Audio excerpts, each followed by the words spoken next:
Boshladingizmi?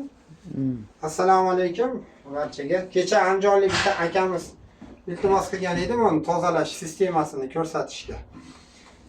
Nevruzbek yaqinroq kelsangiz mana uni ichini ko'rsatamiz. Eshikni ochasizlar, kirishga. Agar 20 kilovatlik kotel bo'lsa, buni olasizlar. Zaslonkani sifirneni ko'tarasizlar. Ko'tarib mana bu cho'tkamiz endi nimali ekan enaqa burilma. Cho'tkani ichiga solayotganda aylantirib solsanglar ichiga tushadi. Shuni bir necha marta, 3-4 martadan tozalab tashlasanglar har birini.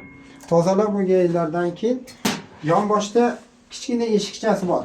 Buni qo'lda bo'shatasizlar, qo'lda yechiladi.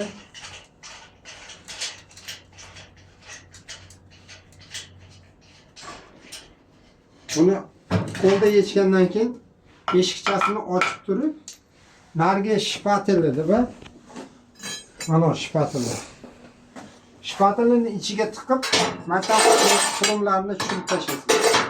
Qurumlarni tushirib, yana qaytadan eshikni joyiga qo'yib tashlasiz. Buni agar bunaqa qilib tozalamaydigan bo'lsanglar, temperatura ko'tarmaydi. Birinchi muammo, ikkinchi muammo dimoxodga o't yurmaydi.